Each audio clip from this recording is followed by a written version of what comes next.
আসসালামু আলাইকুম কামরুল হোসেন ভাই। ওয়ালাইকুম আসসালাম। আমরা দেখলাম যে ই ভিসায় বড় ধরনের সমস্যার সৃষ্টি হয়েছে, আসলে কি হয়েছে?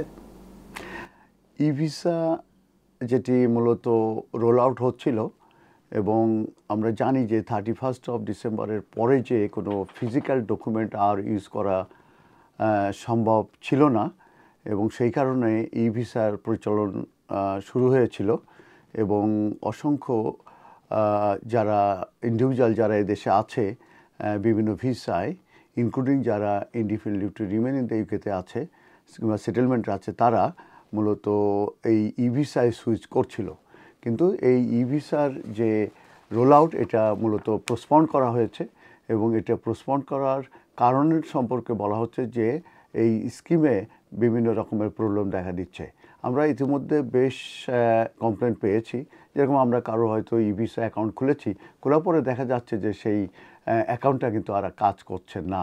তো এবং যেটা আমরা আজকের পত্রপত্রিকা সহ এই রিসেন্টলি পত্রপত্রিকা আমরা নিউজ পেপারে আমরা দেখেছি যে এটা আপাতত পোস্টপন্ড করা হয়েছে because of the problem in the scheme.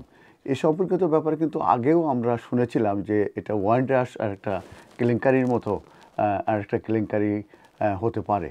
কারণ এই সিস্টেমের কারণে যে সমস্যাটা আমরা মেন যেটা আমরা আশা করছিলাম সেটা হচ্ছে যে যারা indefinite leave to remain in the UK আছে কিংবা সেটেল স্ট্যাটাসে আছে এবং যাদের দেখা যাচ্ছে যে বায়োমেট্রিক রেসিডেন্ট পারমিট কার্ড নাই, তারা কিন্তু এই ই ভিসা অ্যাকাউন্টটা খুলতে পারছিল না।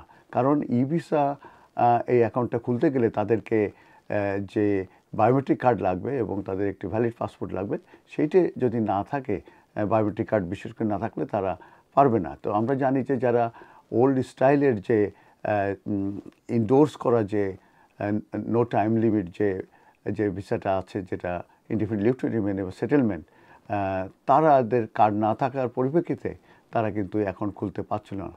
আবার আরেকটা জিনিস আমরা দেখেছি, যারা অ্যাকাউন্ট খুলছিল এই অ্যাকাউন্টগুলো কিন্তু ঠিকমতো অপারেটিভ হচ্ছিল না।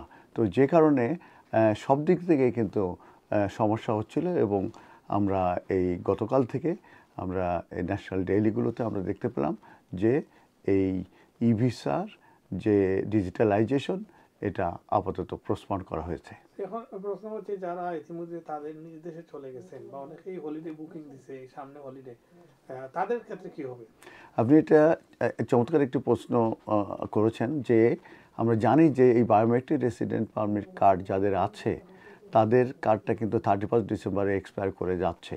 অতএব অনেকেই কিন্তু হলিডে বুকিং দিয়েছে। আমরা জানি যে বিশেষ করে এই উইন্টার সিজনে সবাই বাংলাদেশে যেতে চায়, তো অনেকে বুকিং দিয়েছেন এবং তারা আসবে কিন্তু পরবর্তীতে যে জানুয়ারির পরে, জানুয়ারি মাসে কিংবা ফেব্রুয়ারি আসবে। এখন যদি এই স্কিমটা যদি ই ভিসা অ্যাকাউন্টের স্কিমটা যদি পোস্টপন্ড হয়ে যায়, এখানটা তো সিরিয়াস একটা ইস্যু হয়ে দাঁড়াবে যে তাদের তো আর বায়োমেট্রিক রেসিডেন্ট পারমিট কার্ডের মেয়াদ থাকছে না, তাহলে তারা কিভাবে এদেশে আসতে পারবে? অতএব এটা একটা সিরিয়াস ইন কোশ্চেন।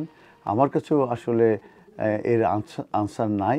শুধু আমি বলতে পারি যে অবশ্যই গভর্নমেন্ট এবং হোম অফিসকে এমন কিছু করা উচিত, যারা এই ই ভিসা খুলেছে অন্তত তারা যদি বাংলাদেশে কিংবা অন্য দেশে যায় হলিডেতে, তারা যখন 1 জানুয়ারি পরে ফেরত আসতে চাইবে, অন্তত যাদের অ্যাকাউন্ট খোলা হয়েছে সেই অ্যাকাউন্টটা যাতে অপারেট হয় এবং সেটা ইউজ করে তারা যাতে আসতে পারে, সেটাই হোম অফিস এবং গভর্নমেন্টকে নিশ্চিত করা উচিত। তা নাহলে কিন্তু এটা সিরিয়াস একটা প্রবলেম দেখা দেবে এবং এখানকার যেসব ইন্ডিভিজুয়াল যারা বিভিন্ন ভিসায় আছে তাদের জন্যে ফেরত আসা এটা কিন্তু একটা ডিফিকাল্ট হয়ে যাবে।